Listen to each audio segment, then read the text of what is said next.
Hello and welcome back to Basketball Talk. Today is going to be episode 5 of our weekly recap show.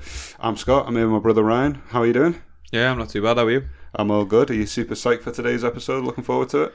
Very psyched. The Kings were doing well and have now lost the winning streak. The Mavs aren't doing so great, so there's a lot to talk about. That's nice of you to just slip that in there, thank you. I thought we were going to have a nice family-friendly content show and you just slapped me in the face with how bad my Mavs are. You've just entered the danger zone, that's not good for you. We'll start off with recapping the games from each day. As usual, we'll go through kind of the key highlights, but also a little bit on a game of focus, so we'll go a little bit more on depth with those particular matches. We'll then take a look at how each team's performed this week, so looking at the weekly form, also looking at how it's impacting the standings. Have we played around about 20-ish games now, every team, do we think, for the season? I'd say so. I think there's a few that are just under 20, but some are actually quite over it. So we're starting to see some standings now, then, aren't we? We're starting to see where teams are taking form, so we'll have a little bit of a look at that as well. We'll highlight any particular news topics that have been going around in the NBA this week. So just as a bit of an insight into that one, something we'll cover today. We've already alluded to it, the Kings 7-game win streak. We'll also have a little bit of fun towards the end, picking our Rookie of the Week and Players of the Week, and we've got quite a few candidates. So that's what we've got planned for today. Does that sound good? Yeah, sounds good. Happy days, brilliant. We'll kick things off with the 20th of November. There was a total of 8 games played in the NBA. So the first game, New York Knicks versus the Phoenix Suns. This was a 116-95 win for the Phoenix Suns. In particular, a good performance from Cameron Payne, 21 points, 9 assists, 7 rebounds and 2 blocks. I've been really impressed with how he's been playing in the absence of CP3. He's been playing well as the backup point guard, so I think he's done really well, moving from a bench role into a starting role over the last few weeks. We also saw the Washington Wizards beat the Charlotte Hornets 106-102. This was a game in which Kyle Kuzma had a double-double with 28 points and 10 rebounds, and the Wizards shot the ball generally more efficiently. They were shooting the ball pretty well throughout the game. Looked like the Hornets struggled to get a grip on it. It pains me to say it, the Sacramento Kings racked up another win, 137-129 over the Pistons. The Kings got a lot more points in the paint with 62-54, and De'Aaron Fox had a really great night with 33 points, 7 assists and 4 rebounds. Is there anything you want to say about your Sacramento Kings, about how happy you are about them? Not my Sacramento Kings at all. I'm just... I don't understand why I don't like them. I don't dislike any team. I find it funny with the Charlotte Hornets that they're often so poor, so I don't get excited by them. But it's nice to see the Kings. I think the 7-0 is the best start since 2004. Oh, sorry, the longest win streak they've had since 2004. Fox had 33 points, 7 assists and 4 rebounds. Herter had 24 points, 5 rebounds, 5 assists.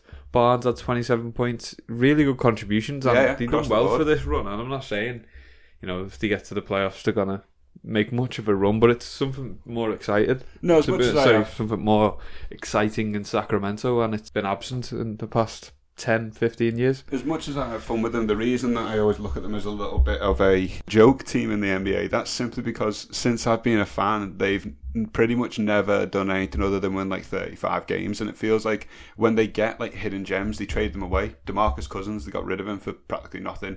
They got rid of Buddy Hield in the end. They got rid of Tyrese Halliburton last season. It just feels like once they start getting good players, they usually just ship them off somewhere. So that's why I just view them as a little bit of a joke club. But I'm glad they're doing well, as much as it pains to see. So yeah, well done, Sacramento. We'll have a look at the Nets game and the Grizzlies. This was a 127-115 win.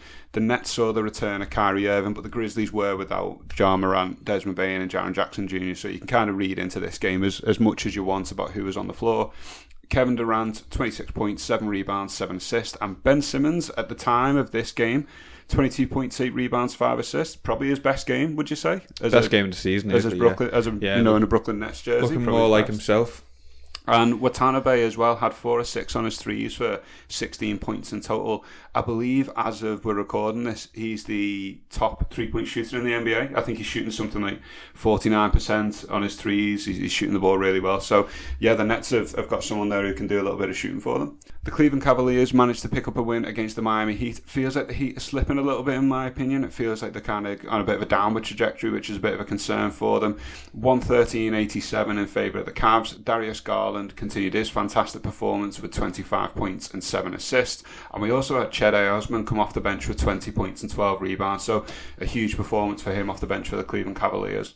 We move out to Lakerland. We saw the LA Lakers absolutely dominate the San Antonio Spurs 123-92. This is a huge crushing defeat if you're the Spurs. But for the Lakers, Anthony Davis, 30 points, 18 rebounds, 3 steals. Would you say this we'll cover maybe him a little bit more later on as well, but in terms of this stretch in this week, it's looking like one of the best stretches for Anthony Davis' career I've seen for years, in my opinion. One of the best I've seen for years, particularly this season. He's just been hit and miss sometimes, a bit lethargic, doesn't look very interested, but particularly this week, as we've been speaking about, obviously in preparation for this, he's been phenomenal. He's really contributed to the Lakers. He has indeed. This season, this week even. Kevin Garnett spoke earlier on in the season, didn't he, about saying you should be playing like an MVP, you should be playing like a guy who's...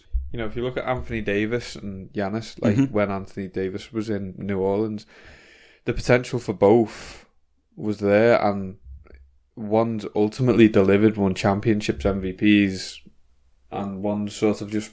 He's not fell off, but he's just not hit the heights that you would have imagined. No, I think you got to give him credit for when the Lakers did win the title. He was massive in the finals. Yeah, I know people criticise it. Become that star player. No, you know, I know what you mean. I say star player isn't like the ability's not there, but he's definitely not a commanding leader in that sense. And I think there's a few players in the NBA who don't want to be that now. Yeah. We're starting to see that. More just want the glory that comes with it, but not necessarily the leading on and off the court. But I mean, this week in general, like, you know, that type of performance is brilliant from him. Can he keep up 30 and 18? I doubt he can. It's hard to grab 18 rebounds a game, but in terms of just a one-off performance over the course of this week, he's been pretty much phenomenal. So we move over to my Dallas Mavericks. Side note, we had a pretty terrible week, to be honest. The Nuggets had 5 more steals. They led in fast break points. They made it a little bit of a nightmare for us, unfortunately.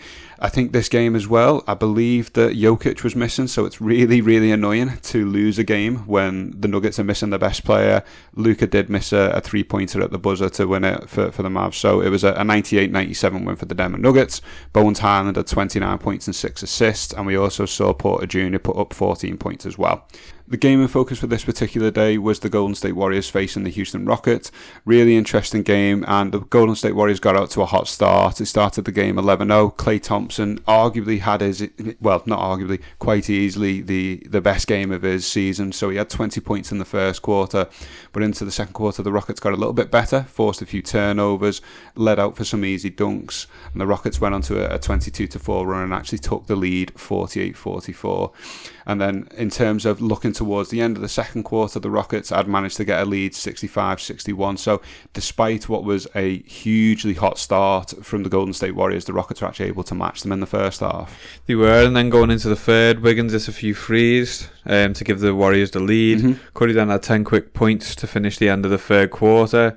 Fourth quarter, it was very close within 7 minutes left. The game was tied 106-106. But Thompson and Curry hit a back-to-back threes.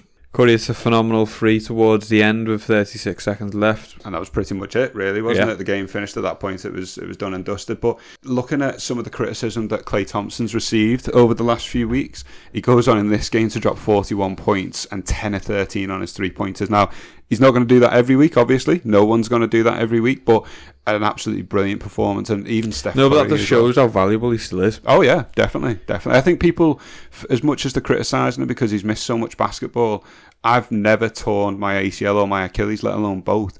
I'm not sure how many players will come back in general from that. The fact he's coming back from both is pretty impressive. So I think some of the criticisms he's had is a little bit harsh, to be honest. But this was a game, brilliant performance from him, and Steph Curry as well, 33 and 15. It's just overall he had better assists for the Warriors. They had 38 assists to the Rockets 24.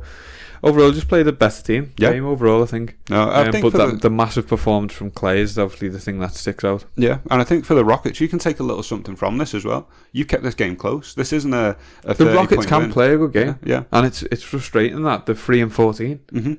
Because they are better. Just trying to tank permanently. I feel like I have more of a problem with the Rockets than anyone at the minute, because it feels like you're inviting fans in to purposely lose a game. Yeah. If you went to that game, you went to watch Steph Curry and the Warriors. You didn't go to watch Houston, even if you're a Houston fan. But this was, again, we're looking at like who had a key game. For Jabari Smith Jr., 22.7 rebounds. He's been a little bit hit and miss as a rookie, but this particular game was arguably his best game as well. So saw some good performances across the board. And for anyone who's a Warriors or Rockets fan, definitely go back and watch it, because despite we're looking at the reigning NBA champions and the team is bottom of the NBA, it was a lot closer than you probably would have originally thought. So if you're a Houston fan, that shows that you can play a game. You can play basketball. And you're actively trying to tank. So, to kick it off for the 21st, we've got the Hawks versus Cavs. The Cavs picked up a 12-point home win against the Hawks. Mitchell and Garland, Usman led the way with a combined 78 points. The Cavs shot an astonishing 60% from the field and 52.6% from free. The game finishes 114-102 to the Cavs. I'm really impressed with the duo of Garland and Mitchell at the moment, playing brilliantly together. Brilliant to see. I know when we were doing our predictions video, I said like I'm not sure how they're going to work because they're both so ball dominant, but I've been proven wrong and I'm fine with that. They've been brilliant. It's been really fun to watch as well. Yeah. The struggling Magic continue to fail on the road as they lose by 21 points to the Pacers. The Magic now move to 1-8 for away games. Worth noting, Paolo is still out with an injury. Benedict Mathurin has another big game with 22 points and 5 rebounds. The Pacers had 10 more rebounds than the Magic and outscored them 16 points in the paint. Pacers are looking really good. There's not much magic about the Magic. No, they very much kind of need to go back into the well and find out whatever they use. They need to get the wands out and do something with it. Giannis had a monster's 37-point game with 6 assists and 7 rebounds to lead the Bucks to victory over the Trailblazers. The game finishes 119-111 to the Bucks. Bucks now move to 12-4, so although we've jinxed them, they're still not doing too bad. No, I think they're second in the East, aren't they? I think so. I just feel bad because they were 9-0, and then we started saying how great they were, and they bottled it. So the Timberwolves picked up a close win against the Heat, who were struggling on the road. Game finishes 105-101 to Minnesota. Heat winning at halftime, but couldn't hold on to the lead. Scott, is it worrying that the Heat are now 1-7 on the road? Definitely. When a team who's been so consistent over the last few years, it seems as though you can't do anything on the road. A 1-7 record is not something to be happy about. So I don't know what it is. I know they've had a lot of injuries. They've missed Tyler Hero at times. Lowry's been out the lineup. Jimmy Butler, that type of stuff. But for whatever reason, they're just not clicking away from obviously the home matches and stuff like that. So something needs to change. You know what Miami culture's like, Miami Heat culture. They're not going to be happy being 7-11 through the first 18 matches. So I'd expect them maybe to look at maybe doing a deal, get maybe a couple of fresh players in and some more blood there, and then see if they can make a change because it's not looking good. The next one's a headline to grab as the Warriors lose by 45 on the road to the New Orleans Pelicans, but it is worth knowing that Steph, Draymond, Wiggins and Clay missed this game. Okay, so everybody's rested. 4 of the starting 5 are out for this game, but Ingram had a great game with 34 points and 6 rebounds. He's also playing well. Yeah, you know what? He's playing well, and I think with these games where another team rests the stars, you still have to go out and get it done. If anything, there's more pressure then, isn't there? To be honest, if a team's not playing for its 5 starters, there is this expectation of go and win the game then, and they've done that. They've absolutely pummeled them. So Knicks win by 10 out in Oklahoma. Game finishes 129-119. Brunson had a great contribution with 34 points, 9 assists. Randall and Barrett combined for 50 points to help the Knicks secure the win. It was a good game for the Knicks overall. One of the better performances, especially for Brunson as well. He's looking like he's had a fantastic game there. Clippers beat the Super Jazz. Oh, God! Zubac had 14 points and 14 rebounds. Phenomenal. John Wall played really well with 13 points, 8 assists and 5 rebounds. Norman Powell had 30 points and 4 rebounds. Reggie Jackson had 27 points, 4 assists and 3 rebounds. A good overall team effort, Scott. Yeah, definitely. If I remember correctly, they were missing Kawhi Leonard and Paul George for this game, I think. So if they've been able to beat the Jazz, who I know that everyone was expecting the Jazz to do poorly, but through the start of the season they played well. If they've gone and beat the Jazz without what's obviously their 2 best players, well done to the Clippers. Fair play. If Wall maintains these sort of stats, Scott, would you be happy as a Clippers fan? 13-8, definitely. Obviously the rebounds as well. I wouldn't expect him to grab 5 rebounds a game, but 13 points, 8 assists. If he good return to form. Yeah. He'd not played for a year. Yeah, and you'd like to think that if this team can get healthy, having a proper point guard to orchestrate it all, it'll only help George and Leonard. They won't have so much of the offensive load and stuff like that. So yeah, I'd say I've been made up with that production if I'm a Clippers fan. So for the game and focus for today, we're going to look at the Celtics and the Bulls. My Celtics felt the horns, losing to the Bulls by 14 points, Scott. The Bulls now move to 5-5 at home. Yeah, they've had a bit of a weird season so far, haven't they, the Bulls? They've not quite hit the heights from last season. Again, a little bit of injury problems. There's been no Lonzo Ball. Looks like Zach LaVine is now starting to round back into form and play a little bit better. But ultimately, yeah, the Bulls probably haven't been where they want to be. And for a Celtics team and for Celtics fans, this probably feels like one you should have won, I think. It feels like a winnable game. You're probably not wanting to lose. Yeah, because they're not great at home, but obviously in this game, DeRozan had 28. He had a solid contribution. LaVine had 22. Mm-hmm. Williams had 17. Just feels like really we just couldn't get it done down the stretch. We outscored them in the fourth, but by that point the game was over, really. Yeah. I know we've spoken about the Celtics living and dying by the three. Is this a game maybe where they've been a little bit too over-reliant on the three-point shot and it's not been dropping at the same efficiency? They shot at 38%. They were 19 of 50. So you know what? That's still pretty good. Yeah, but really good. And from the field, they were actually 43. Just a game in which maybe the Bulls have got the better of them in the end, unfortunately. You just got eked out by the Bulls, really, because the Bulls were 51.7 from the field as opposed to the Celtics 43.7. Yeah. And from three, the Bulls were 48.3% as opposed to 38%. So they outshot them by 10% from three. Yeah, I think it's one you can't argue with then, isn't it? The Celtics have pretty much been lights out from three for most of the season. It feels like every one they put up goes in, and maybe this has just been a game where the Bulls have been a bit more efficient. They've maybe made them take tougher shots and things. And Chicago scored them 3 of the fourth quarters. It was only the fourth quarter. Boston beat them by 2, 28 to 26. I'm feeling like it was a game then that the Bulls were a bit more in control. They just couldn't catch up, really. Once they built the lead, they maintained it, and that was it, really. Good win for the Bulls, frustrating loss for the Celtics by the sounds of it. So we'll take a look now at the 22nd of November. There was a total of 4 games played. Kicking things off, we've got the 76ers and the Nets. To me, for Brooklyn fans, this is the most embarrassing loss of the season. The 76ers are without Joel Embiid, James Harden and Tyrese Maxey, yet they still go on to get the win. And the Nets had their big three. They had Kevin Durant, they had Kyrie Irving, they had Ben Simmons. It was a game in which the Sixers were dominant from the three-point line, hit 7 more threes, and considering Embiid wasn't playing, they still out-rebound the Nets by 14, 49, 35.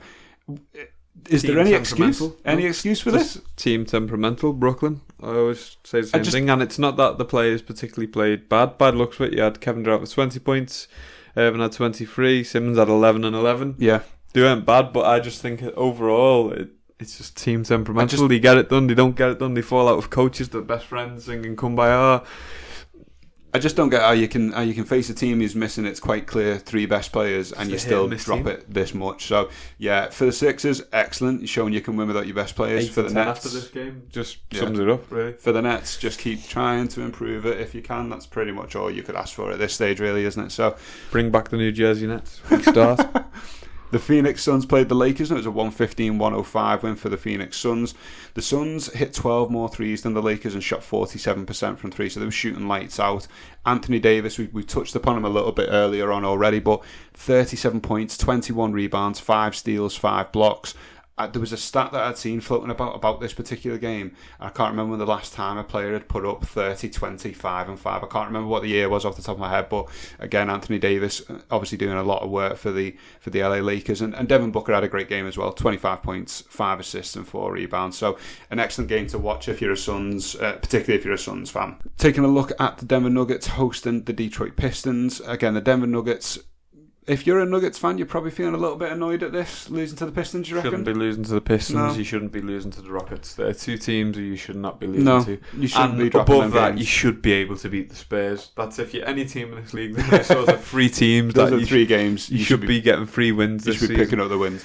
I think, for the Nuggets, they're going to be frustrated because Jokic did play this game and he had a near triple-double with 31 points, 10 assists and 9 rebounds.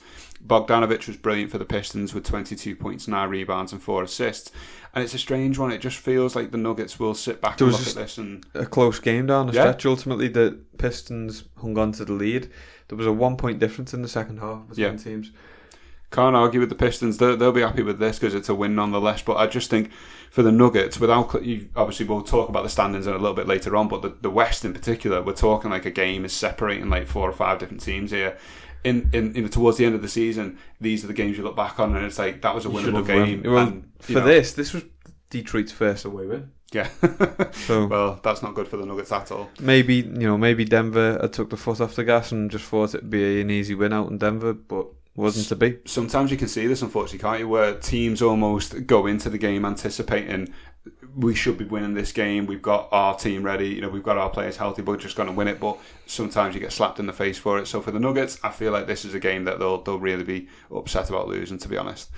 And for the game in focus for this particular day, I'll hold my hands up. I picked Kings versus Grizzlies for one reason.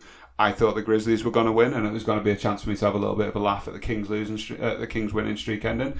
But I was wrong. The Sacramento Kings, can't believe I'm saying it, somehow pulled out another win, 113-109. I wasn't really happy to see them win, won by 4, but the Grizzlies were coming back in the fourth. They were indeed. 33-25. They started to put things together in the fourth. The first quarter was a really close opening quarter. The Grizzlies did build a bit of a lead, 20-15. And again, they were having a fair bit of success in the paint. They weren't just dying by the three, if that makes sense. They were pounding the ball in the paint and getting some looks. De'Aaron Fox then had 3 quick assists, just getting easy looks in the paint for a lot of different players. And we saw Kevin Huerter hit a couple of threes. I know you talked about him earlier on for a Kings game. I think he's second in the league at 3-point shooting. Kevin Huerter, I believe. I think he's shooting about 48%. So he's up there, and we're going to try and review the offensive stuff and the defensive side of the game in separate episodes, aren't we? Around 30 games in, but I think he'll be up there around the time we get to. He's been playing brilliantly, and again, there's some really excellent passes from Sabonis. Maybe didn't have the same scoring output that he's had recently, but as a centre, he's one of the best passing big men, and I felt that, again, that got the Kings some easy looks. So going into the third quarter, there was a few turnovers for the Grizzlies, leading to some fast break points for the Kings, which is always a great thing for the Kings. More points in the bag. They built an 11-point lead. Going into the fourth, Grizzlies played a little better. As I said, they gained some points back over the Kings. Kings had some turnovers, but it wasn't to be, as the Kings held on to the win with Fox and Barnes hitting some big shots in the fourth. I'm not happy that the Kings are playing so well. I want this to go back to the youth. I'm happy when, if any team can play well after doing bad, for so many years, it's good for the fans, it's good for the franchise. No, it's not as celebrated in terms of reporting for wider news outlets because they're not the big teams. Yeah. Could you imagine if it was a Kings Pistons final? Oh yeah, people wouldn't be happy with that for obvious reasons. It wouldn't draw as much money, so you can see why the NBA wants the bigger teams in the finals or deeper playoff runs. But it's nice to see smaller franchises do well. And a 7-0 winning streak is not the biggest thing for someone like the Golden State Warriors after a recent success. But for Sacramento, it's #Beam Team. As much as I'm having a laugh with them, I'm really glad to see them doing well. And I feel like, to be honest, they're playing well because of how much stick I give them. So I feel like I'm the motivating factor for Sacramento. So I welcome, think lads. they're going to drive up the merchandise sales because you're going to have to buy one. I was thinking we should play like a game of Sacramento Kings Hangman, except when they win a game, we had a new item of clothing. Or when they have a winning week. So when they've won more games than they've lost in a week, you get a pair of socks. By the year, you're going to get yourself a hoodie. By the year 2025, I'll just have a bedroom with like Kings stuff all over it, won't I? Like Kings bedding, a big poster of like Chris Webber on the wall or something like that. Yeah, I'd love to do that, but financially it's not suitable. But getting back to the game anyway, the Kings did play well. Donate, if you'd like to donate, always open for donations on the channel. For De'Aaron Fox, he had 32 points, 8 rebounds, 6 assists. Kevin Huerter was 4 of 7 on his 3-point shots. And quickly touched on the Grizzlies as well. They actually dominated in the paint here. They had a plus 20 in points in the paint, but they still lost the game, so that's probably quite frustrating for them. And we saw Ja Morant put up 34 points, 7 rebounds and 6 assists. And for me, Jaren Jackson Jr. is going to be the player that makes the difference for the Grizzlies going forward because of how good he is defensively. This is a game, again, in which he scored the ball, 22 points, but had 5 big blocks. So hopefully bigger things to come for the Grizzlies. And for Sacramento fans, well done. I'm glad to see your team doing well. So to kick things off on the 23rd, we have 12 games in total. One's got a much-needed home win, beating the 76ers by 6 points. Washington, Rozier and Aubrey combined for 55 points. Charlotte outscored Philly 3 of the 4th quarters, and they now move to 5-14. Poor record overall. It is, but they did what the Nets couldn't do. That was beat Philly without its best 3 players. Yeah, that's true. The Cavs beat the Pistons Trailblazers by 18. Game finishes 114-96. The Cavs had another great effort from the backcourt. Mitchell scored 34 points. Darius Garland had 24 points and 12 assists. Phenomenal. It's brilliant to see. Really fun to watch, really. It's strange that you wouldn't have said, "Oh, go and watch a Cavs game for some exciting guard play," but at the moment, it's brilliant. You can't argue with it. Yeah. It's great to see for them. The Timberwolves getting away win in Indiana, winning by 14. The Wolves outscored Indiana 3 of the fourth quarters. They shot 61% from the field. They also out-rebounded the Pacers by 20. Oof. All of the Wolves starting 5 had 15 or more points. You know, when you were talking about the rebounding stat there, getting 20 more rebounds, this is what you bring Gobert in for, isn't it? Yeah. You want him to get those 10 to 14 a game. That looks like a game that you would want that Minnesota team to play in terms of rebounding and everything else. Pacers, pretty standard win, really, for what you see on paper from Minnesota. You think is a much more dominant team. But that's the way they played that game. You would want them to play. Pacers have been a surprise, but to give credit where the Timberwolves, where it's due for the Timberwolves, they played well in that game, and going out and getting that many more rebounds. Rebounds a stat where it's always overlooked them because it's not really like a glamorous stat, is it? It's just a rebound number. But ultimately, when you out rebound a team by 20, more times than not, you're getting more chances and you're going to win that game. So next, we're going to cover the best part of the show for Scott. He's been looking forward to this segment. There's been a little bit of news. The Kings' mighty 7-0 win streak comes to an end in Atlanta. The Hawks built a 15-point lead in the first half and managed to keep hold of the lead for the rest of the game, winning by 9. Game finishes 115-106 to the Hawks. Trae Young led the way with 35 points and 7 assists. Scott, they're still 10-7. That's fine, but the beam is no longer being brightened. That's fine by me. I'm just glad to see the Hawks win. It's the same as Atlanta, really, because Atlanta have played one game more and at 11-7 at this point. So the standings are pretty close for both the East and West at the moment. I read, was it after? It might have been after this game where if the Kings had won that game, they would have been the top of the West. Oh, really? I think there was one difference between the win and the loss at that point. At the time I read it, yeah. I'm really glad. I think it was the Atlanta game before. I don't want to live in a world where the Kings are top of the West. It's not for me. The mighty Celtics pick up a home win against the visiting Dallas Mavericks, more like Dallas Ponies, who are now 1-5 on the road after this game. Damn it! Game finishes 125-112. Jason Tatum had 37 points, 13 rebounds and 5 assists. Jaylen Brown also had a brilliant game with 31 points, 4 rebounds and 4 assists.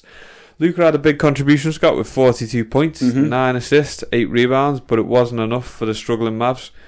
That sounds all too familiar for some reason. Based off the Mavs start the season, Scott, what do you feel they need? Do you feel they're relying on Luka a bit too much? Far too much. There's no way you can... We've seen this before in the Houston era. James Harden ball. Yeah, it'll carry you to a relatively good season, but you'll fail in the playoffs. And at the minute, we can't even say it's carrying us to a good season. This is a mediocre season. It's a step back from last year. It doesn't look good. I feel like Christian Wood needs to be starting. He needs more minutes. We need someone better at the centre position. We need someone who can actually hit some 3-point shots. Reggie Bullock is playing around about 30 minutes a game. He's averaging about 4 points. He's shooting the ball terribly. We need a lot, but ultimately, you just can't keep relying on Luka. There's always that thing with some stars as well and high scorers where they're great to watch, i.e. Carmelo Anthony is in his heyday, and then they just can't quite put it together in terms of winning, or whether that's be the team can't build a winning franchise or they have injuries.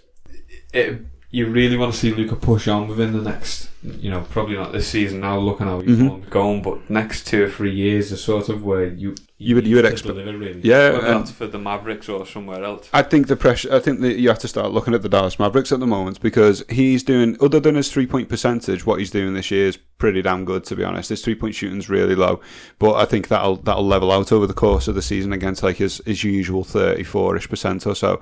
But we've seen now, teams do not win with one star. You need more help around you, and no criticism to people like Reggie Bullock, to Tim Hardaway Jr. and things like that. They're very good role players, but we need a legit second option. I don't think we've got that at the moment. So for the Mavs, it's another loss for us, unfortunately, and not the best of the week for us. So yeah. The Nets get an away win in Toronto, winning by 14. Game finishes 112-98. Simmons looked good in this game as well, Scott. It looks to be returning to form. He had 14.6 assists and 2 rebounds. Fair play to him. Fair play. Brooklyn Nets shot 54% from the field, which is phenomenal. Yeah, that's pretty good. They outshot the Raptors an additional 20% from 3. Anytime you do that, you're going to win, aren't you? Yeah, it's quite shocking it wasn't wider, really.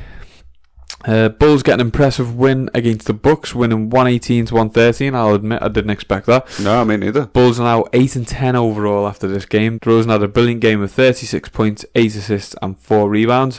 Additionally, Vucevic and Levine both had 18 points, which is a solid contribution. Definitely. And a good win for the Bulls. This is a couple of games this week that they've picked up where maybe going into the week you probably wouldn't think they're going to beat the Celtics and the Bucks. So you may be expecting to slip down the standings a little bit, but fair play to them. They played efficient basketball and they've got a couple of wins. Nuggets get an overtime win against the Thunder, winning by 5, 131-126 to Denver. Yep. Shai Gilgeous-Alexander led the way with 31 points, 11 assists and 7 rebounds. Good performance from him for the Oklahoma City Thunder. I feel like they're in a bit of a weird position because they've got a mix of young guys, but... Do you know what? I thought the Thunder would have been doing worse than they are. Oh, yeah, definitely. Injuries and stuff, so definitely. They've sort of went under the radar, to be honest. I didn't realise they were 7-11, which doesn't sound great, but considering what the Mavericks are and stuff, they're not far off. It's being carried by the guy you've just mentioned, Shai Gilgeous-Alexander. He's putting up 30 points on really efficient scoring, and he's getting people involved as well. You know, he's getting assists, he's defending where he can. He's the reason that they're playing so well, to be honest. So, yeah, they've been a bit of a surprise for me too. Pelicans beat the struggling Spurs 129-110. They've had some big wins this week. Yeah, Zion had a solid contribution with 32 points and 11 rebounds. The man is just like a wall. He sure is. The Spurs are now 6-13 overall. Scott, is it a shock to see the Spurs this far down after how they've been seasons previous? Not considering the roster they've got now. Obviously, if you compare them to, let's say, between the year 2000 and 2016... It's strange to see more than a shock. It's strange to see, but it's not strange to see when you look at the roster. They don't have a particularly great team, for obvious reasons. They're trying to get the big prize in the summer of Big Vic, but they're not playing...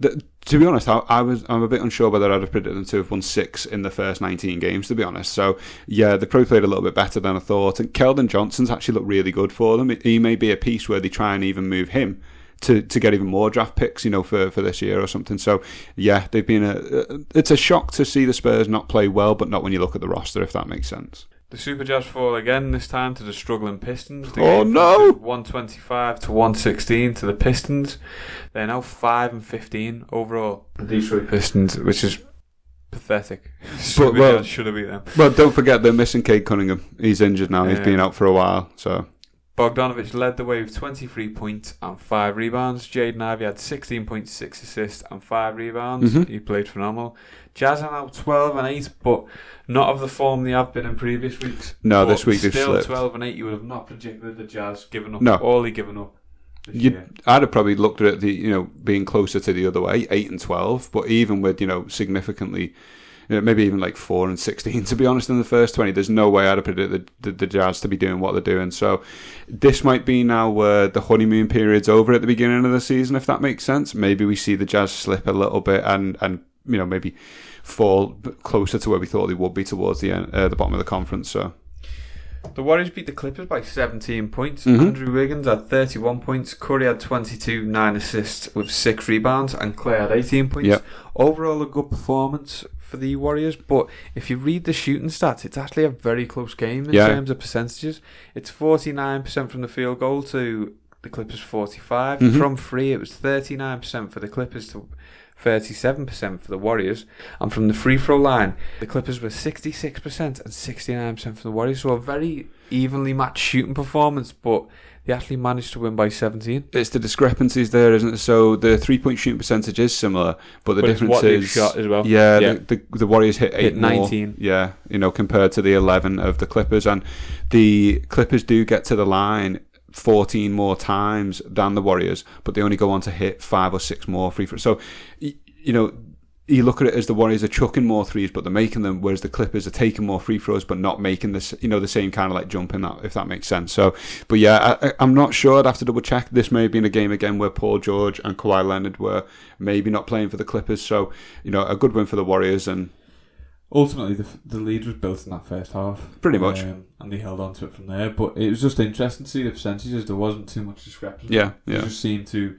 the ones they shot a bit more. And we're seeing the Warriors start to round into a little bit more form now, aren't they? They were slipping down the standings a little bit, but we're seeing them win a few games and they're starting to play a bit better now. So, for the game of focus this week, we're going to look at the visiting Washington Wizards going out to Miami. Mm-hmm. It finished 113 to 105 for the Miami Heat, Scott. Yeah. So they're now 8-11, 7-4 at home. What do you take? Well, the home stats look completely different to the away stats for the Miami Heat, don't they? They almost look like two separate teams. You've got like Miami Heat A and Miami Heat B, essentially. And away from home, they look atrocious. But in this game, they've had a pretty decent outing, at home. Played brilliantly, actually. He had 28 points. He was 9 of 9 from the line. Mm-hmm. Tyler Hero had 17 points, and overall, the Miami Heat hit 6 more threes. If you're going to do that, you're going to give yourself a chance at winning, aren't you? I think as well, the Miami Heat were better at the rebounds as well. They out-rebounded by 10, and ultimately they shot an awful lot more efficient. I think that's 86% to 57% from the free throw line. So if you're going to do the small things right. In the third quarter, the Wizards looked to be making a comeback as they outscored the Heat 37 points to 23. Mm-hmm. Look like they got on a bit of a run. Maybe they're starting to find the feet, get a few shots dropping and things like that. But yeah, as we've said, the Miami Heat at home, they look brilliant. They're a completely different team. Away from home, they're kind of like the ugly sister of the NBA, aren't they, at the moment? What'd you take on the Wizards, Scott? Obviously, the better record than the Dallas Mavericks at the moment. So there we go. No, boo. 10-8, I would have thought they would have been a bit lower, really. There we are, just having a casual conversation about basketball, and you bring in my failing Mavs. That's very kind of you. The Wizards are a weird team for me because when you look at it with Bradley Beal, Porzingis, and Kuzma, they really can have a good 1-2 punch with Kuzma and Beal. Kuzma to me is the second best player on this. I think Porzingis has actually dropped to the third one, to be honest. But yeah, I feel that Kuzma and Beal could be a good little duo, and they could sneak into the playoffs, really, to be honest, with that record and playing a little bit above where we'd expect them. But they're a weird one. I think, did we both predict them out of the play-in, if I remember correctly? I can't remember our predictions off the top of my head now. I think I might have put them around there, the play-in. Yeah. Because I said, with signing Bradley Beal on an extension and stuff, it doesn't do much for them. No. And that's not a knock against Bradley Beal, because I'd love him to be on a better team. And I don't mind the Wizards as a franchise. It's just another one. They just seem to be... They've never really... Not quite as low as the Kings in terms of where they're going to fall in standings, but you just... The Porzingis trade and stuff doesn't move them on much, does it, really? I think if he can... we have to kind of like pre-reference everything with health, don't we? That's been his biggest downfall. I think as a defensive anchor, he can improve them there, but... To me, they're just a strange team. I feel like they could easily be a team that sneaks into the playoffs, or, to be honest, they could just be really terrible and finish like 13th. But at the minute, as you've pointed out, they're doing better than my Mavericks, and they've looked pretty decent in this game. At the minute, I think if I was going to predict them, I'd say they should be finishing in a play-in spot, in my opinion. Moving on to the 25th of November, 14 games played in the NBA. The Charlotte Hornets stung the Minnesota Timberwolves with a 110-108 victory. We saw a really good performance from Ant Edwards with 25 points, 5 rebounds and 4 assists. And we also saw the Philadelphia 76ers get a win against the Orlando Magic. This was a game in which Paolo Banchero did come back from injury. He had 19 points, 4 rebounds, 3 assists. Obviously, we're not expecting much from the Magic, but I can imagine they're really happy to have him back now and that he's not injured and he's going to be playing for them. The Portland Trail Blazers earned an overtime win against the New York Knicks. This was a game in which the Blazers shot 23 more free throws than the Knicks. It's not often you see such a landslide, is it, in regards to the free throw attempts? This either means that one team was getting a lot of favourable calls, or the Knicks couldn't defend and they just kept hacking everybody, so you can kind of read into that what you want. But ultimately, it led for Jeremy Grant putting up 44 points and Anthony Simons putting up 38 points. So a lot of free points given away by the New York Knicks at the free throw line, unfortunately. We'll now take a quick look at the Sacramento Kings versus the Boston Celtics, and I am so happy to report that the Boston Celtics... I'm happy that the Celtics won, but I think we did jinx it when we realised that they were 7-0 during the week. We were like, oh, it might continue, they might beat Atlanta, and I think I picked them to lose to the Celtics, and that'll be where this winning streak ended. It does seem we were wrong, and it just went on a losing. It does seem if you and I predict the team to start doing well, they seem to nosedive. So I think the Kings are going to win the league, mate. I think they're going to be champions this year, so that's fine. Well done, Sacramento. In this particular game, the Celtics, they were firing on all cylinders. hit 7 more threes and shot 43% from the three-point line, and they moved the ball a lot better with 27 assists to 20. For the Celtics, it's kind of becoming the norm now. Jason Tatum 30-point game. I'm liking what I'm seeing from him. He's shooting the ball effectively, and also Jaylen Brown as well at 25 points. So for the Celtics, although you're playing a team that was in good form, I think they'll be really happy that they've been able to contain the Kings and not let them come to their house and just dominate them. So a brilliant win for the Boston Celtics. The Brooklyn Nets suffered another defeat to the Indiana Pacers. This was a 128-117 win. This has been a bit of a theme this week. Tyrese Halliburton has had 4 straight games of 14 or more assists. He's really done a great job of getting all of his teammates involved. In this particular game, though, 15 assists, 0 turnovers. It's brilliant to see. There's only been a handful of games in the last few years of 15 assists and no turnovers. Halliburton's managed to get one of them to his name. So a game in which 4 Pacers had 20 points. So you've got Tyrese Halliburton. You've also got Miles Turner as well, putting up 23 points and 8 rebounds. Benedict Mathurin at 20 points off the bench. And Buddy Hield shot the ball fantastically well and put up 26 points, 3 rebounds, 3 assists and 3 steals. So another loss for the Nets. Are we feeling any concern at the moment, or is this kind of as we're assuming for them at the moment? It's where I assumed. You didn't put them there, but I don't expect much from the Nets at all. I'd like Thanos to snap his fingers to take the Nets away, really. But yeah, I don't expect much from them. I think I actually put them outside the playoffs. Yeah, I don't. That's not I think you did actually. Yeah, no, I put them 4th. Yeah, which is a big mistake. So you were wrong on that front. Yeah, I'm wrong on a lot of things, to be honest. as well, and about the Kings. I can't wait to see your NBA predictions. Oh, our NBA predictions are going to be terrible. Mine in particular. We'll have a quick look at the Miami Heat, who faced the Washington Wizards. It was a 110-107 win for the Miami Heat. They got a lot more points in the paint, did Miami, so it was 62-46. And Bam Adebayo, 38 points, 12 rebounds, 3 assists. I don't think you can expect that output from him every single game. I think he's more of a 18 to 20 point guy. But I tell you what, as a one-off game, he's completely dominated in the paint there, hasn't he? And he's made Porzingis almost look like a zero factor, to be totally honest. The Houston Rockets somehow managed to take flight against the Atlanta Hawks.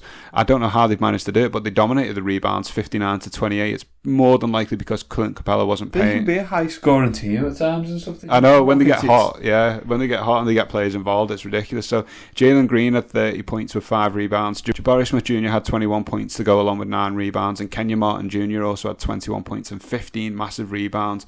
This was a game where Trae Young and Murray combined for a total of 83 points and lose the game.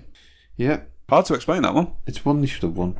Definitely one they should have won. They've only lost by 5. You're playing the Rockets, who before this would have been 3-14. Mm-hmm. It should be an easy win for Atlanta. It should be a layup. When you were saying over games before, when you look back on, this will definitely be one for Atlanta. It's easy games like this. You think there was only 5 points in it. You know, we could have held on to the lead and not got outscored 34-18 in the fourth quarter, and we would have easily won that game. The bit that makes me laugh, I'm not sure if you've seen any of the highlights from this match. Deontay Murray, he hit a 3 over Jabari Smith and tapped him on the head when it went in, like, you know, to make a joke of him. And Trae Young hit a 3, and Deontay Murray's kind of like dancing away. This is in like the third quarter and stuff. And then you go on to lose the game. I'd say for now, probably stop dancing, stop celebrating, stop dancing. Just win the game. Do you know what? The record's not bad though, and it's 4-5 away isn't bad. No, but it needs to be better if you're gonna want to see yourself in the playoffs. Probably where I'd in terms of away performances, it's probably what I'd expect from the Hawks. I wouldn't be expecting them to lose away at the Rockets. I'm not going to lie. No, not losing away at the Rockets, but in terms of the record overall. But that should have easily been a win. There should have been a win. There's no excuse for it. Looking at the Grizzlies, who absolutely smothered the Pelicans 132-111. It was a game in which Ja Morant had 23 points and 11 assists. And Jaren Jackson Jr., a guy I've really enjoyed watching since he's come back from injury, he had 20 points and 4 rebounds to go along with 3 blocks. He's had multiple games in the early part of his season with 3 or more blocks, so he's looking like he's having a really big impact on the defensive end for them, so that's brilliant to see. We take a look at the Clippers, who hosted the Denver Nuggets. It was a 114-104 victory for the Denver Nuggets. This is despite the Clippers shooting 54% from the field and 50% from 3, so the Clippers were very much doing what they should be doing. Offensively, they probably outperformed in regards, but ultimately, defensively, they couldn't stop Nikola Jokic putting up 19 points, 13 rebounds and 6 assists. Aaron Gordon as well with 29 points and 7 rebounds. Really good contribution from the Denver Nuggets. So I picked Denver to be my top of the West. Are you thinking I'm going to get that one right with my predictions at the minute with the way they're playing? Potentially, maybe. Your predictions are a bit of a curse. So It's like flipping a 50p, isn't it? Yeah. It's only going to be one way or the other. I don't seem to get any in betweens. It's either I get it right or I'm completely wrong. So, yeah, we'll see what happens with Denver. Good luck to you, lads. I hope I've not just jinxed you. The Oklahoma City Thunder managed to get an overtime victory over the Chicago Bulls. The Bulls have been playing really well. We covered them earlier, didn't we? Saying you wouldn't have expected at the start of the week for them to beat the Celtics and the Bucks. You would have expected them to beat the Thunder, and they dropped the ball there. So it's a bit of a strange one, really. It always seems to be the way, doesn't it? You get the big wins and then you drop it. You think you've got an easy win coming up, and then don't understand how it happens. And the Thunder, you lose by 4. Really? It was the overtime? Yeah, they dominated in the overtime, and the Thunder obviously they got a lot more points in the paint, 68-46. So I think anytime you're giving up such a large... Gilgeous Alexander is once again just playing phenomenal. Another 30-point game from him. He's probably been arguably the guy I've been most impressed by this season. I think he was great last season for the Thunder, but at the minute he's easily putting his stamp on to be an all-star for the Thunder and looking like a great piece for them. So DeRozan probably feel a little bit hard done by. He's put up a 30 piece and the team hasn't been able to close out the win, so probably a frustrating one for him. We have a look at the Lakers versus the Spurs. The Spurs shot incredibly poor from the field. They only shot 38% for the game. Jeremy Sohan had a pretty good game for the Spurs. 13 points, 9 rebounds, 5 assists and 4 steals. But a little bit of a spoiler alert. Anthony Davis again played fantastic. 25 points, 15 rebounds, 4 assists, 3 blocks. We've talked about this arguably being the best week he's had for a long time, and I think he's really improving it with some of the games, with some of the performances he's put up this week. Moving on to the Suns versus the Pistons, this was a routine win really for the Phoenix Suns, 108-102. A great performance from DeAndre Ayton with 28 points and 12 rebounds, but ultimately, again, we've just talked about dominating in the paint. The Suns go 64-50. They did, but they only won by 6. They did indeed. To me, the Pistons are, we're talking about teams you should win against. The Pistons are the team that are impressing me the most because it feels like they're able to still compete. Games. Yeah. Either they're really, really good and they've got a great poker face of like, we're going to lose loads of games but just look good doing it. Or they are actually playing good basketball and they're just not seeing games out at times, and that can happen, I suppose. Just looks like they can't finish the games. No. It was they're a really fun team to watch. That's where they pull away in the second half. The Golden State Warriors took on the Super Jazz, and the Super Jazz are not looking too super at the moment. It was another loss for them, 129-118, a game in which Curry and Thompson combined for 50 points, and Andrew Wiggins also put up 20 as well. Larry Markkinen had a good performance with 24 points and 6 rebounds, but the Golden State Warriors, they shoot 51% from the field, 44% from 3, and hit 20 more threes, and they also dominated on fast break points. They were plus 24, so... Super Jazz, are we looking like at the moment they're now just going back to Utah Jazz? 0-3 this week? I think so, yeah. At this point, it would have made them the Utah Jazz? Yeah. Sorry, Utah fans. I guess I jinxed you all them weeks ago when I said you were going to win the league, so sorry about that. So the game in focus for this particular evening, it was the Cleveland Cavaliers facing the Milwaukee Bucks. Really interesting game to watch. So the first quarter, Donovan Mitchell hit a couple of threes early on. It was some sloppy turnovers from the Bucks. It gave the lead to the Cleveland Cavaliers. Bucks did outscore the Cavaliers, though, 12-4 at the end of the quarter to try and close that gap a little bit more. Into the second quarter, we saw a few more turnovers from the Milwaukee Bucks. It led to a lot of open shots at the basket for the Cavs. They started to build a nice lead here. I think it was around about 16-point lead with 6 minutes to go in the second. However, it almost looked like Giannis realised, hold on, I can just run past everybody, just dunk on everybody, and that was pretty much what he done. He was super aggressive, made sure to get to the paint, and he ended up cutting the lead down for the Bucks as well and making the game a little bit closer for them. The Cleveland Cavaliers did struggle in the third. They were held to just 10 points, and the ball movement was a little bit all over the place. It felt like some stupid turnovers, whereas it was the opposite for the Bucks. They were just zipping the ball everywhere. Brook Lopez was getting blocks and hitting threes. I think he ended the game with 6 total blocks, and Giannis again had a lot more dunks. And dare I say, Giannis actually went 2 for 3 from 3-point range in this game, so he had a pretty good shooting game. And to finish the game off in the fourth quarter, it was Giannis opening it up with an easy dunk. The Cavs had a little bit of a defensive mix-up, and we saw Bobby Portis and George Hill as well contribute with some threes. Cavs found themselves down by about 22 points with 3 minutes left of this match, and pretty much the game was done at that point and it was finished up. So it shows the separation of class. As much as we're celebrating the Cavs, it shows the difference between, a borderline contender in the Cavs, a good team in the East, good playoff team, and then, potential for NBA champions this season. Yeah. You're playing well against them, you're having your moments, but ultimately you still lost by 15 points. Yeah. There was good performances overall from the Cavs. 29 points for Mitchell. He had 3 rebounds as well. Garland had 20 points with 4 rebounds and 3 assists. Giannis was just a monster with 38 points, 9 rebounds, 6 assists and 2 blocks. Carter had 18 points, 3 rebounds and 2 steals. Just the story of basically the separation of that elite team and a good team, a team that's a good playoff be, team. Yeah, hopefully. A team that's going into the season thinking we've got a legit chance at winning a championship versus a team that we should be finishing probably top 4. Maybe that's kind of like the difference in expectations, isn't it? But yeah, I wouldn't expect. I like the Cavs and they're doing really well. I don't expect to be top the 4th. I don't think they would be a title contender. I'd have no problem if they were, but I don't have that expectation for them. But if anybody's got a chance to go back and watch this game, it was a really interesting one to watch, especially when you can see that Giannis realizes there's no one. If I just trouble into the paint, no one can stop me. No one's strong enough. No one's quick enough. So if you get a chance to watch this game, definitely go back and watch it.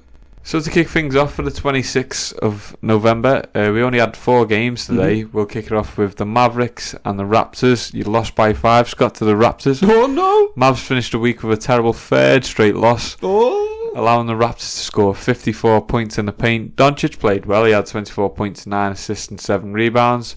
And Obi had a brilliant 4th quarter, finishing for the Raptors with 26 points, 9 rebounds, 2 steals and 2 blocks. Just stop talking about the Mavs. They're very similar overall. Obviously, you're 9-9 and they're 10-9. So it's just one of them things. But we've already mentioned it. Not great for the Mavs this season, but hopefully they'll find the form and improve sometime soon.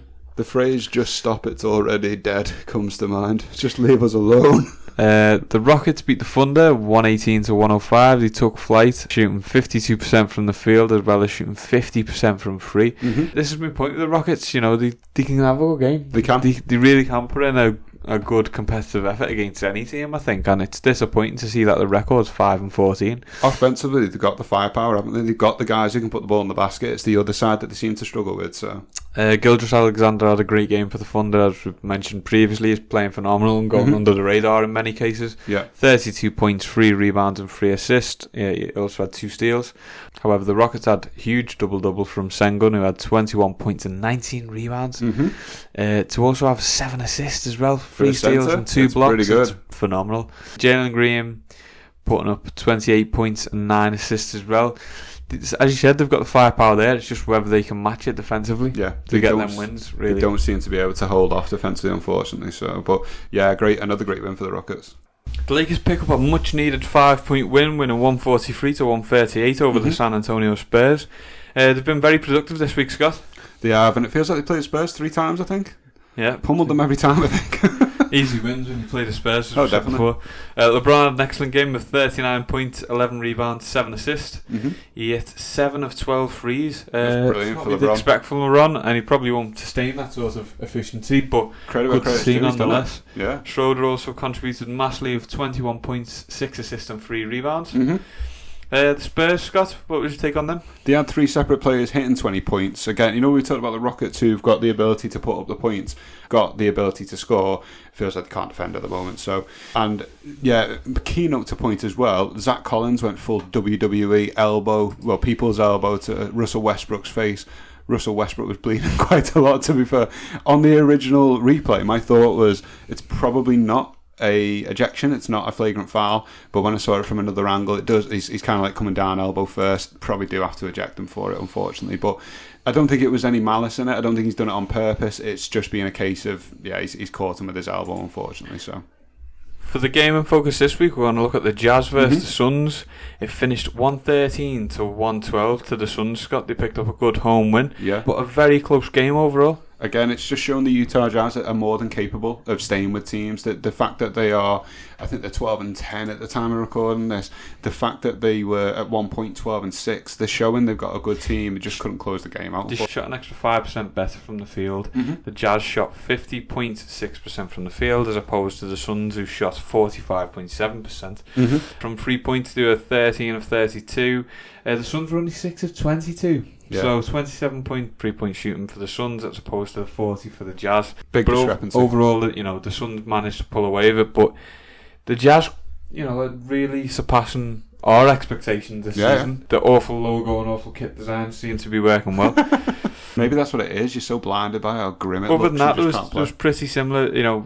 They were out-rebounded by 8, the Jazz. The Jazz did dominate in the paint, though. 62-44. They killed the Suns. Similar sort of assist. If I'm the Phoenix Suns, I'm hoping we would have won that game a bit more convincingly than we did, really. It's a much closer game, but I think you also have to take into account the Suns are playing without CP3. He's probably still the second best player, really, isn't he, behind Devin Booker? But ultimately, they've been able to grind out the win. The final play was the Suns had the ball with a 1 point win, with a 1 point lead, and they were just trying to keep the ball. The Jazz couldn't foul, so I think it was Booker who put up a 3, and the ball was in the air for a rebound. If the Jazz get that rebound, if they've got any time left, they can maybe get a shot up. But DeAndre Ayton came up with the rebound at the very end.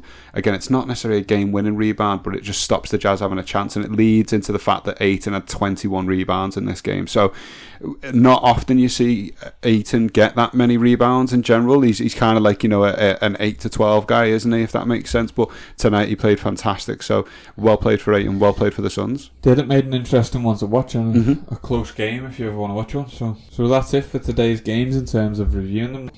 So for the Eastern Conference this week, we had the Cavs pick up 3 or 4 wins. They're the biggest winners this week. Biggest losers were probably Orlando Magic, but they only played 2 games. Other teams have lost 2 as well. The Knicks have lost 2. Miami lost 2. They went 50% this week. Pistons have lost 2. The 2 wins for the Pistons kind of surprised me, but I won't lie, I wasn't expecting that. I was shocked with the wins for the Pistons. I was shocked with the Bulls, really. They've been on a bit of a slide, but they won the games that we didn't think they'd win, and then they lost the game that we thought we would win. So yeah, that's a bit of a strange week for them. Celtics, thought we could have won all 3, really. Game we should have won. Wizards, 1 win, 2 losses. There's nothing massively with the Eastern Conference anyway. There's nothing that stands out being super surprising. I mean, other than really the Pistons. Philly have had injuries and won 2 out of the 3. Yeah, one of them they had no right in winning. By the way, that Brooklyn game should have been Brooklyn's. There's no way you can, when you've got your 3 best players, there's no way you can let Philadelphia beat you when they're missing their 3 players. That's just stupid. But yeah, I don't think there's anything there that's too surprising for this week. Other than, as we said, like the Pistons, I probably wouldn't have picked the Hawks to go 1 and 2. I don't think I wouldn't have expected that this week. So no, for the Hawks, I think they would have done better. Where'd you expect them to fall realistically? 4th, maybe 4th to 7th. Yeah, somewhere in that range. I'd say maybe 5 to 7 when everyone's healthy. And it's a similar thing for the Cleveland Cavaliers. If they make the playoffs through 6, do you expect them to beat the 3rd seed? Probably not. So you still expect them to. I would expect a lot more from the Cavs than the Hawks. I think the Cavs give. Yeah, but what I'm saying is that lower half of the table, and it's less so in the East because it's more evenly matched. I think it's more top heavy in the West. The top 4 in the West, or top 3, definitely. Yeah. Any teams in the West who manage to just make it in, you think, we going out the first round. But expected a bit more from the Hawks this week. Trae Young's still playing well overall. Good numbers. So is Dejounte Murray. They're putting up the stats. It's just that weird game against Houston. You can't drop that, in my opinion. And there's nothing that stands out other than just a couple of surprises there. But teams pretty much kind of performing how we thought they would. The Philly one does actually surprise me. I keep forgetting that they're playing without the 3 best players at the minute. I keep forgetting that they're missing so many players, and they're still playing well. The Western Conference has far much more to display, as we've got 3 teams, all with losses this week. Start at the top of the Dallas Mavericks, Scott. Just you tell me everything. I'd rather not talk about it if that's okay with you. Phoenix Suns had 4 straight wins. Phoenix were the best team of the week, obviously, weren't they? 4-0. Dallas Mavericks, as I said earlier, I'm not even gonna try and gloss over it. We're playing like crap at the moment, so Sacramento had another 2, but obviously sadly lost the winning streak. But still not a bad week for them. No, definitely not based off where you would have thought at the beginning of the season, based off recent form. Even recent form, that's still an improvement. The Spurs and Jazz, when we predicted them at the beginning, we said they'd kind of be the bottom 2, didn't we? So we've kind of been proven right this week with that one. I think the Lakers as well, 3-1. 3 teams this week have had 3 wins and 1 loss, and that's Denver Nuggets, Golden State, and the Lakers. Yeah. The team that shocked me the most, not just the Mavs being absolutely terrible, the Houston Rockets, 2-1.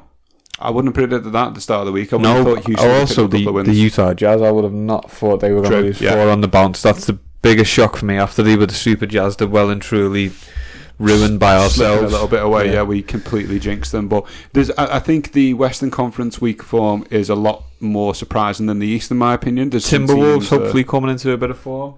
They've got to at some point, haven't they? They've made that trade. It needs to work. It doesn't need to work right away, but it does need to work. You can't be having your team dropping down the standings and looking worse after getting. Would you say you can think of a Minnesota team that was better aligned than this to do well? But the one with Jimmy Butler did a lot better, didn't it? Jimmy Butler, Karl Anthony Towns, and it was a younger Andrew Wiggins before he kind of became what he was. But that team is probably the best of Minnesota basketball I've seen since the KG era. But I think the way the teams align, the piece that sticks out as not fitting is D'Angelo Russell at point guard. I feel like if they can move in for a different guard, we might see a bit more from the Timberwolves. But to me, this weekly form is far more interesting than the East. Yeah, and for me, it's interesting for the wrong reasons, because my Mavericks are propping up the table at 0-3. Well, it's just not often that in any conference 3 teams lose 3 on the bounce. Well, yeah, it's not 3 at all. Yeah. So it's combined.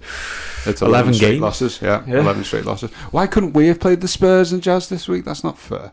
Have a word with you. I still think they would have picked up the wins. They probably would have, to be fair. And they'd have had a couple of wins and we'd have been the only team to lose everything. So we'll have a quick look at how this is obviously impacting on the standings. So we've got the East and West. As we've said, for most teams now, you're looking at around about 18 to 20 games played. Some teams obviously are a little bit above it, with some teams having already played a few more games and things. But I think at this point now, you're a quarter of the way into the season. You don't see how the standings are going to look at the end, but you're starting to see teams taking form. So in the East now, I can see that. You're starting to see who's doing well and wants to maintain, and who basically needs to make some changes or just start firing on all cylinders to start pushing up the table, really. I think in the East, that top 2, we could be looking at what that's going to look like. I think that could be set in stone between a bit of a battle between Boston and Milwaukee. Don't jinx it, you're the worst person for predictions. That's why I'm doing it. So Celtics finish 15th. I'm orchestrating the Nets up the table by saying they won't move anywhere, but actually they'll finish first. So. But it's an interesting one to look at, because this is what I was saying.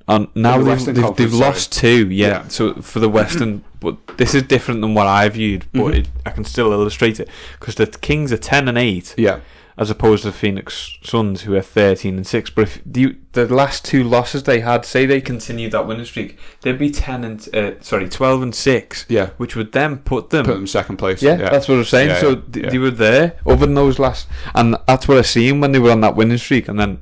Obviously, it changed with the 2 losses, but I think it shows how tight that Western Conference is. I think, when you look at the top 6 in the East and the West, the discrepancy there is a little bit bigger in the East. It's still so early on, so there is still room for teams to move.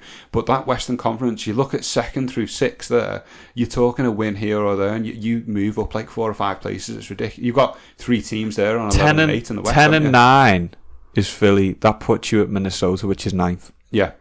So it's again, it shows the difference. There's a bit of a difference. One is a mid-table playoff team. One is out of the playoffs, and it's in the play-in. The playoffs. You're a play-in team now. Yeah.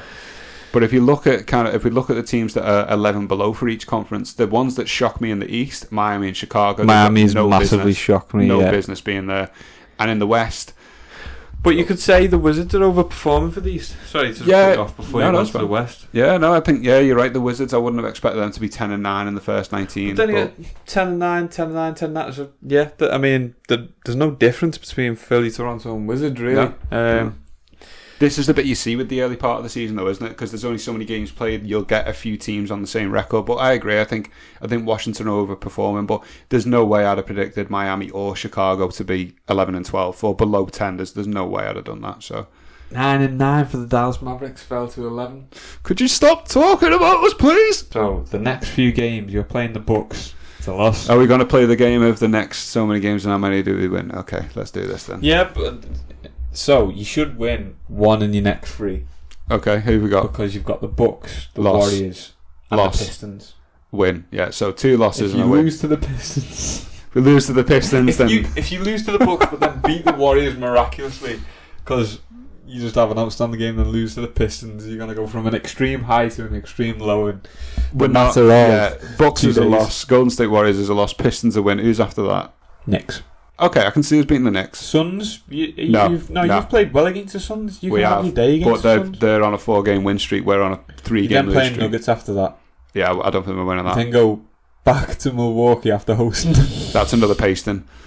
You then play the Bulls. I could see us winning the Bulls. Thunder, and then the Cavaliers, and that's the 15th of December by that point. So it's like the next 2 weeks, but Yeah.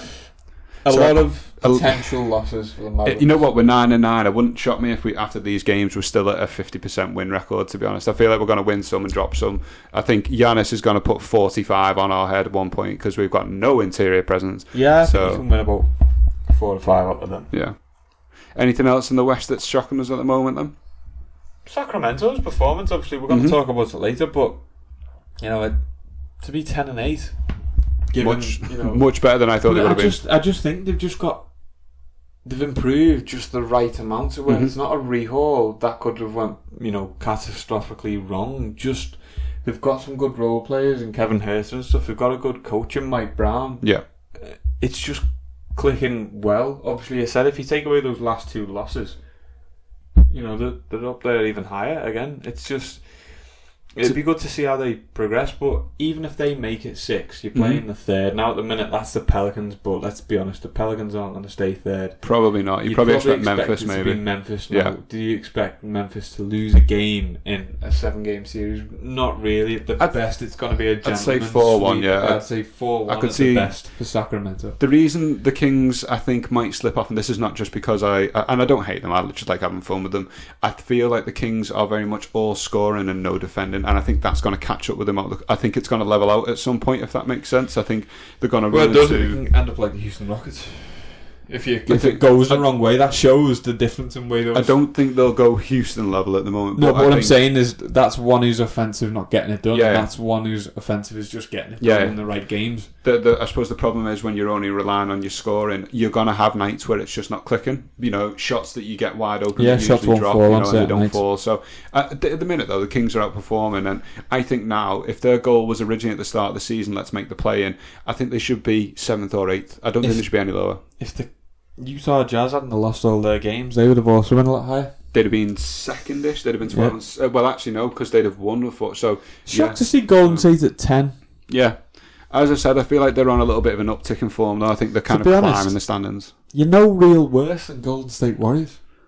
Not really, but I'm not taking much solace in that because they've won 3 out of 4 and we've lost 3 straight. So they're, we were way better off than them. We were plus 3 games. Lakers have still around 13th. You'd like to think within the next 2 weeks they could be 11th, 10th, maybe. You'd hope they so. Can put some wins together. So the Lakers have got next the Pacers, the Blazers, the Bucks, the Wizards, and Cavs. I would pick the Cavs.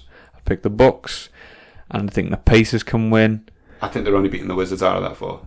I think the Wizards could still beat them. Probably could, but then again, LA are at home, so no, I'd pick on the 4th of December. I'd pick the Lakers. Out of them 4 games, if I had to pick the games that the Lakers win, it's the Wizards. So I see that after that 4 game, I'd see their record being 8-14. Personally, still not much to be excited. Not for Lakers fans, no. Unfortunately, no, unfortunately not. It's not going to be much to shout about in the next week. Last one to finish on, the Phoenix Suns. Mm-hmm.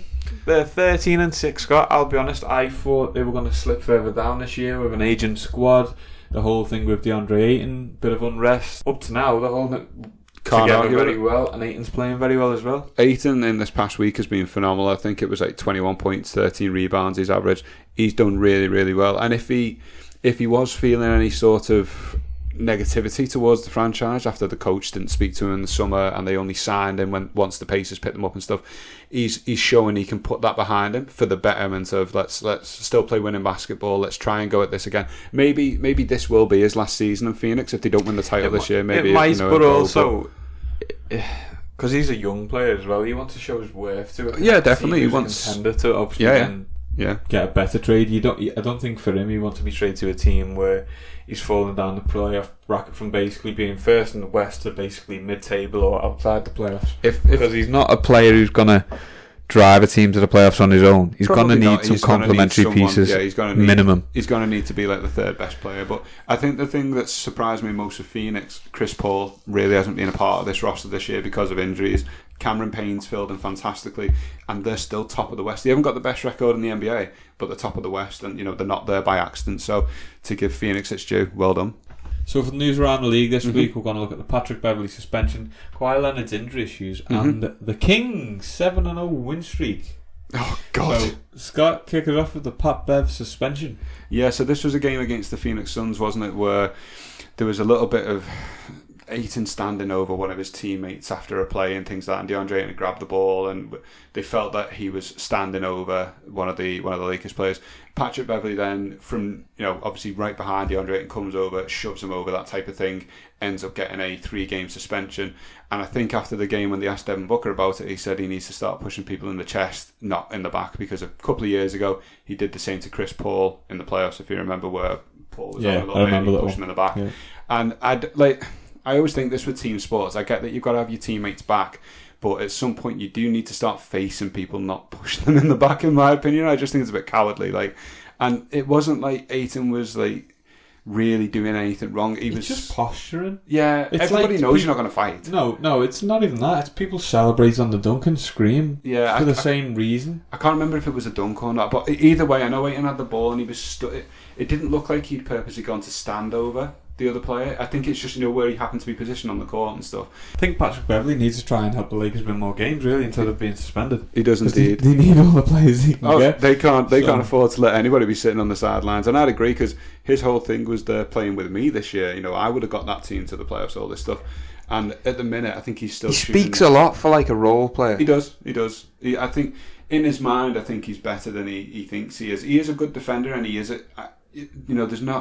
there's no reason he was there's no doubt that he was valuable to Minnesota last year, but at the minute he's not having the same impact on the Lakers. And a 3 games, do you think 3 games is the right amount? Should it have been shorter? Should it have been longer? Because this seemed like a little bit of a debate for people about whether it's too harsh or not enough, all this stuff.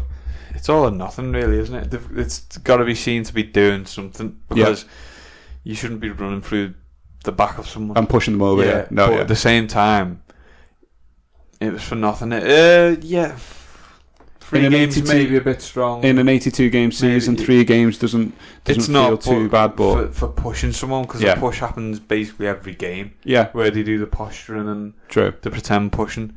I think 2 would have been fine. Personally, I did think myself 3 was a little bit much. At the same time, will the Lakers missing? Probably not. To be honest, he's shooting 29% from 3, I think, or something. So he's already missed the games in which the Lakers won, so maybe the Lakers are going to win without him. Maybe they'll just trade him then. Maybe he's not and as valuable as he thinks. If they go 3-0 without Pat Bev, just put that boy in the bin. Yeah, just put him on the trading block. But for me, it was just, I thought it was an interesting one to cover, just because there seemed to be a little bit of discussion around, was 3 games too many? And to me, I think this is the small stuff in basketball that you can kind of do without, the little pushing around and things like that. Just leave it. Everybody knows you're not going to fight. Just leave it. Yeah, he stood over your teammate, get over it, and just carry on playing basketball. So next, we've got the Kawhi Leonard injury issues, Scott. Mm-hmm. Now, you noted this one down. Yeah, I just feel like there's a little bit of a narrative around players who get injured, and they get criticised, don't they? He's good, but he can't stay healthy. Now, I'm not knocking what Kawhi's done, by the way. 2-time Finals MVP. He took the Toronto Raptors to their only title win. But since leaving Toronto specifically, he's missing games every single year. He's playing in round about 50 a year for the Clippers.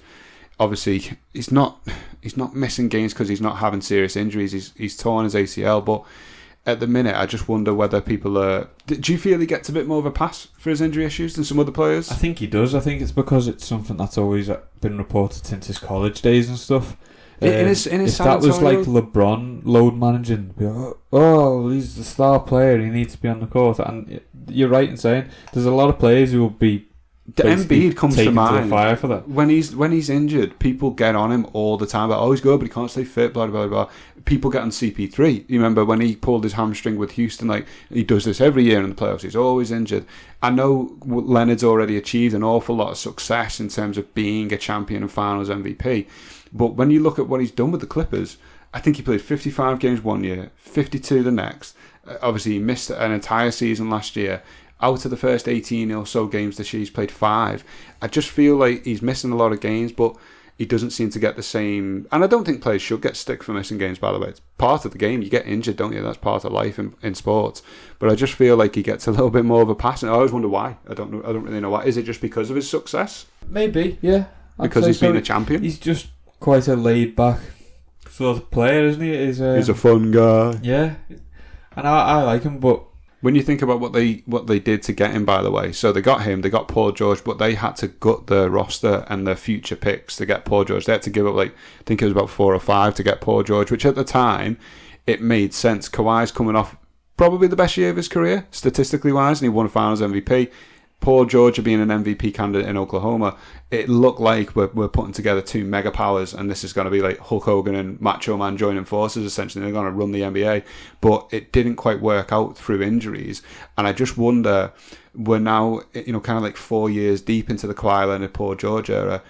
Are the senior management starting to think, we need to be looking at what's next now? We need to be thinking, is this really going to work out, that type of thing? So it's just an interesting one, I thought, with his injury issues. I want him to be fit, by the way. I don't want any players missing any game time in the NBA. I want to see everybody fit, and I want to see everybody at the best.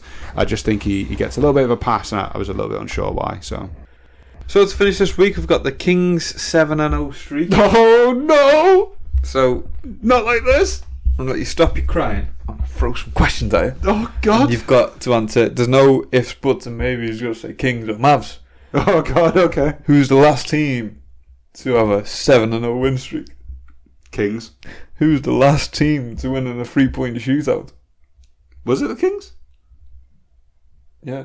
Did they beat Buddy Hield? Did he win one? Oh, right, okay. I was trying to think who'd won one last for the Mavs, because I know that was Dirk years ago.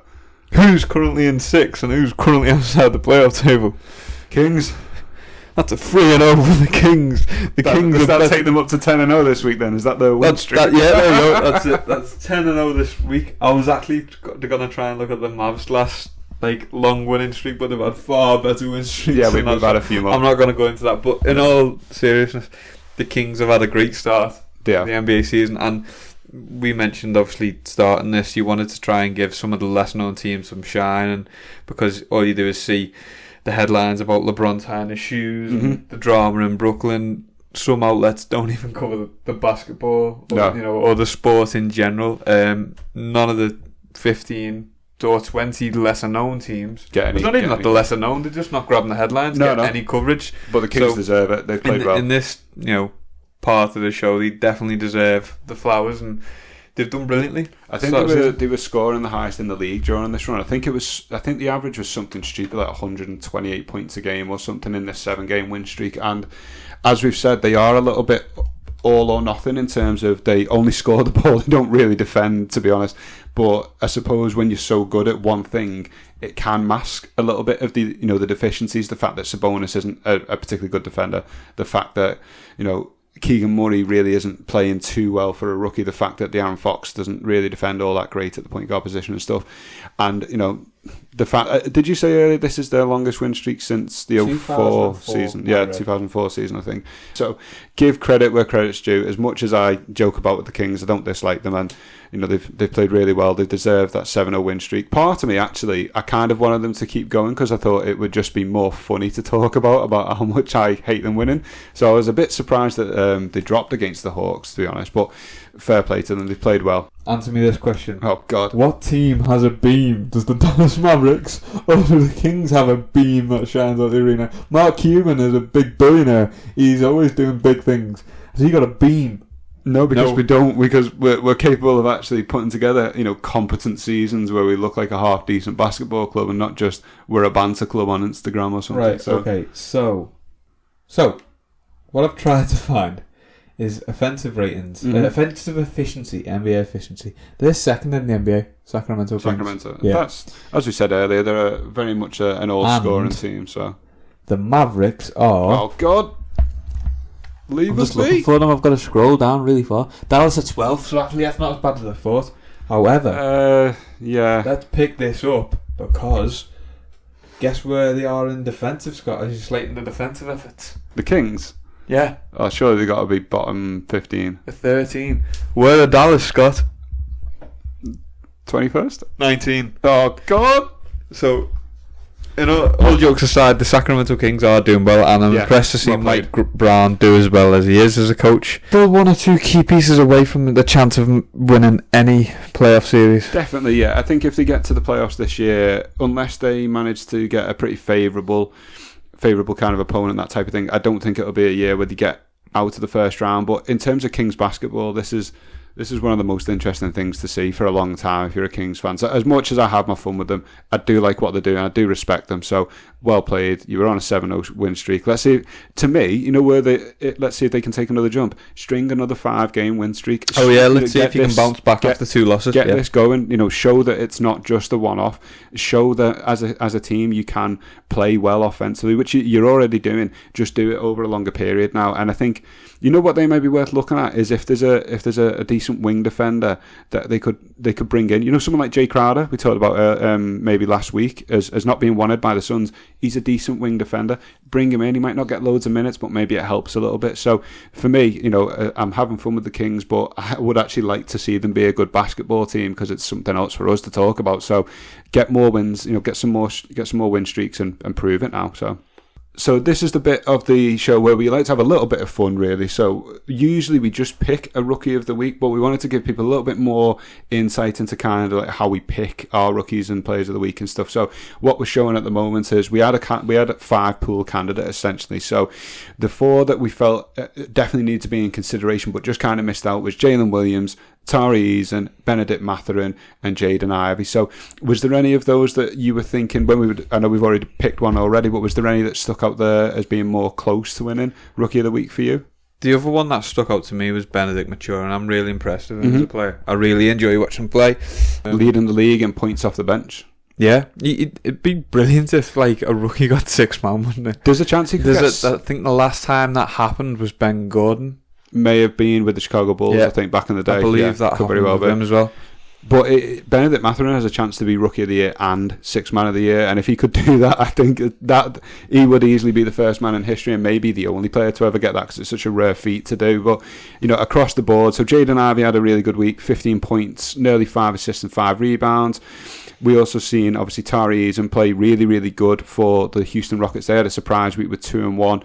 His numbers maybe don't look as impressive as everybody else's, but 10 points, 7 rebounds, a couple of steals, again, played really good. And Jalen Williams continued in that role of a few more minutes for the Oklahoma City Thunder, even though they didn't have the best record this week. So we did go with a final Rookie of the Week candidate. Do you want to introduce it? Jabari Smith Jr. Houston Rockets, my pick to win Rookie of the Year at the beginning of the year, and he's the only good thing about the Houston Rockets. Well, they've got Jalen Green as well. Yeah, but I'm not about this, like the team overall. It's just crap. No, but either way, this week 2-1, and looking at what he's done, he's had a great week for himself. He's played brilliantly. So he's played 33.6 minutes, hasn't he? He's had 19.3 points, 9.6 rebounds, averaging an assist a game. He's 45% from the field and they're 40 from free, 90 from the foul line. So good percentages overall. Can't knock him for this week. He's played. This has definitely been his best week of Houston Rockets basketball. He's not quite performed to the levels I think he will have expected himself. Because I ultimately think players put more pressure on themselves than any fan or any media outlet does. I think he probably would have expected himself to have adjusted to the league a little bit better than he has, but this week in general he's been really, really good for them.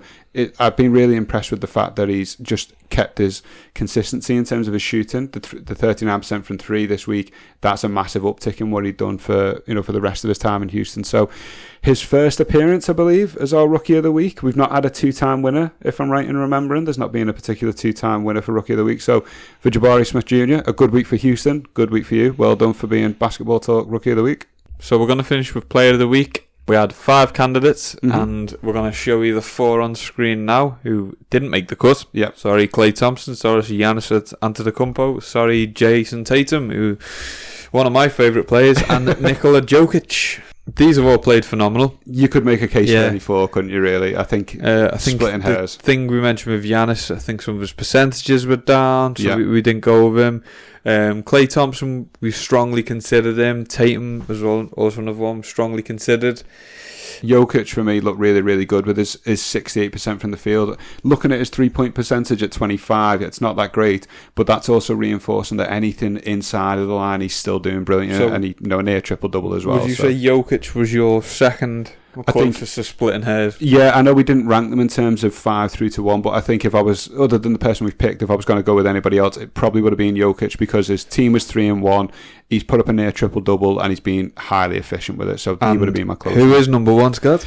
Number one this week, it's give a little bit of shine to the LA Lakers. Anthony Davis, he played in 3 of the 4 games. The Lakers obviously went 3-1. We've alluded to it earlier in the show. This has been his best week in terms of, for a long time, in my opinion, in terms of what he's done for the Lakers. So he's had a fantastic week and some tremendous stats as well. He has. He's had 30 points a game. Mm-hmm. He's had 18 rebounds a game. Dennis Rodman number rebounds right there. 3 assists a game. Mm-hmm. 3 steals a game. That's phenomenal. 3 blocks a game. Another thing, it's just brilliantly. And 89% from the foul line. Yep. You'd hope he's coming into form now. Yeah. And I'm not going to say what you say over injuries, because it's going to be on a t-shirt, but just like if he stays healthy, then and he has the desire to, mm-hmm. which he's been playing the last few games. Yeah. Maybe he's just made up Pat Bebbs off the court. Maybe. Sick of listening to him. You know, he could really push on. I think what he needs to do is understand that this is now his team. LeBron is always going to be that fact and actually wanting to be the main player. That's the bit that I'm getting at. So LeBron is still going to put up his 25, 8 and 6 every night, but AD needs to be the person shouldering the offensive load. He should realise as well, other than the rest of them, and it's not that it's everyone else's fault, but if you're meant to be the main man and your next best player is LeBron James supporting you, you're in a pretty good situation. You're in a pretty decent situation. If you can just get a good core around them. Yeah. Do what they did when they won the championship a few years ago in terms of defensively. Just be strong defensively as well. The offense will come with players like that. I think they probably could do with a few key shooters as well. A few key shooters. I think they need another big, which is why I was really surprised that they didn't sign Dwight Howard, and now he's in Taiwan and dominating. He's looking like Shaq over there. But they don't have another guy to play centre, so that by default means Davis has got to play it. He doesn't like it, but looking at these stats, doesn't look like he has enjoyed it. Yeah, he looks like he's done pretty well. So, yeah, I think, the Lakers haven't had the best of the season, but to give them a little bit of shine this week, really, really good. They'll be really happy LeBron's back and fit. And for Anthony Davis, a great week. In my opinion, the best I've seen you play for a long time. So, yeah, congratulations. Yeah, well done. Basketball Talk Player of the Week, Anthony Davis. And that's it for this week. Join us next time for some more basketball talk. Please like, share, subscribe, all that good stuff. And see you next time.